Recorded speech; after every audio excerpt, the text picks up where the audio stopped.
Hello, Zach Murphy here, and this is another one of my teachings. It's going to be a short one. It's on the subject of faith in God. And the reason I'm making this teaching is so many people seem to be worried about the circumstances going on in today's world, along with maybe personal health concerns, or maybe they're worried about the so-called pandemic, and also people concerned about their financial situation or just any circumstance in general. A lot of people seem to be very distraught right now over what is taking place in today's world. Even people who are Christians seem to be distraught. But where is our faith at is what I'm going to propose. Where is our faith, dear believers? Excuse me. We can spend a good amount of time thinking about our circumstances, worrying about what tomorrow holds. Imagine if we would actually take that time and instead of worrying, spend more time in the Word of God, spend more time in prayer, spend more time in worship. Just imagine how much different each of our walks could be individually, along with how that would play a role in the body of Christ as a whole. We need to be rooted in the Word of God. The Word of God is our spiritual food. Jesus said when he was tempted by the devil, when Jesus was tempted by the devil, he said this in Matthew chapter 4, verse 4. It is written, "Man shall not live by bread alone, but from every word that comes from the mouth of God." You know, sadly today in the church, we have such a low view on Scripture. And some of you might be like, what are you talking about, Zach? I'm talking about the carnality in the church. The seeker-sensitive movement. Seeking things such as, how flashy the worship band is, or seeking signs and wonders, rather than elevating the Word of God to where it belongs in our view. We need to have a high view of the Word of God today in the church. And not just in the church, but also in our own personal lives, in our own personal walks. There should be nothing that can replace the Word of God in our lives. We need to have a high view of the Word of God, a high view of God Himself. And of course, as Jesus said, man shall not live by bread alone, but by every word that comes from the mouth of God. He's not talking about physical food, he's talking about spiritual food that builds up our faith.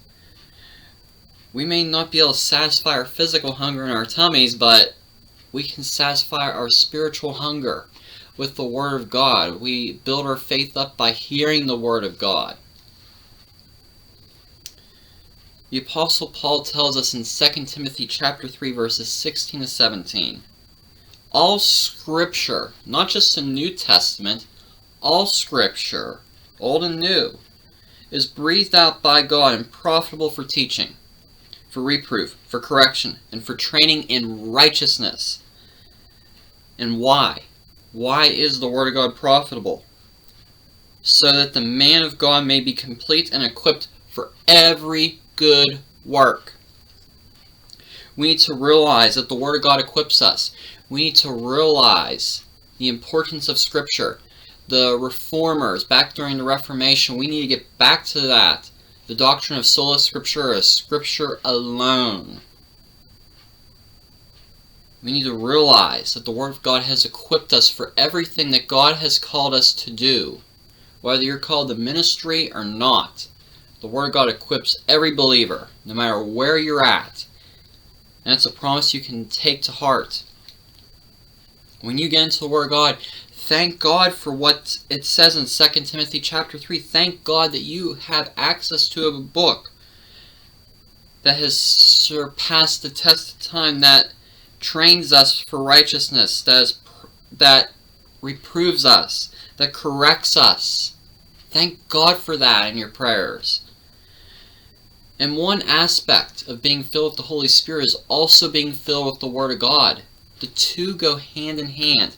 Jesus tells us in John chapter 3, verse 63, it is the Spirit who gives life. The flesh is no help at all. The words that I have spoken to you are spirit and life. Our prayer life needs to be cultivated according to the Word of God. We need to be praying the Word of God in our prayers. We need to incorporate Scripture in our prayers. Why do I say that? Because we need to pray the will of God in our prayers. We need to put ourselves in alignment with the will of God. And how do you do that? How do you know the will of God? By reading the Word of God, because that is where the will of God is revealed. Ephesians chapter 6 verse 18 tells us, praying at all times in the Spirit, with prayer and supplication. To that end, keep alert and with all perseverance, making supplication for all the saints. We're to pray at all times under the leading of the Holy Spirit, being filled with the Spirit, being filled with the Word of God, working together in the believer's life. We need to seek out God's will in our prayer life. We need to pray it out in our prayer life.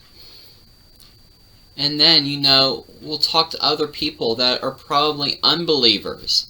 And they'll be like, I am so distraught about this pandemic, or I'm so distraught about our government in America, how it's so corrupt.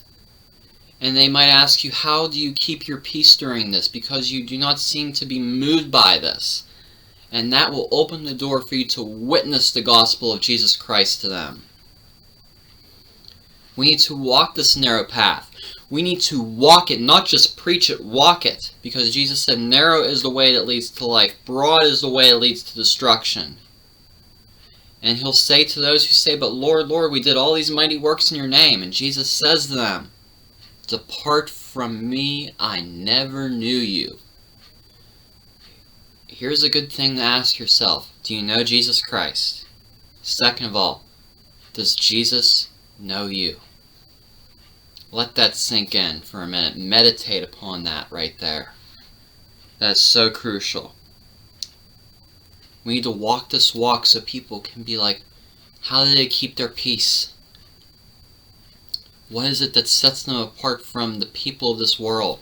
And the answer is Jesus Christ, the gospel. Romans chapter 15 verse 13 tells us, may the God of hope fill you with all joy and peace in believing, so that by the power of the Holy Spirit you may abound in hope. People will wonder, well, how is this person so hopeful in this dark world?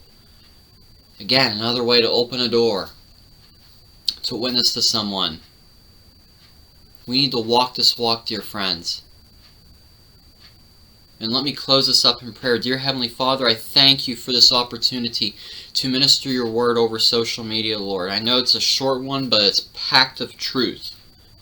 I thank you, Lord, that people are being built up in their faith, built up upon your word. Give us a desire to be in your word more and more and more, and lead us to examine ourselves, to be sure that we are on the narrow path. And if there's someone out there watching that is not on the narrow path, that is not truly saved, I pray for their salvation right now, that they would repent and believe the gospel. I thank you, Lord, this teaching is bearing much fruit for the body collectively and individually. In your name, Jesus, I pray for your glory. Amen. So thank you for watching. God bless you. Have a great week, and be sure to hit that subscribe button down below and share this video.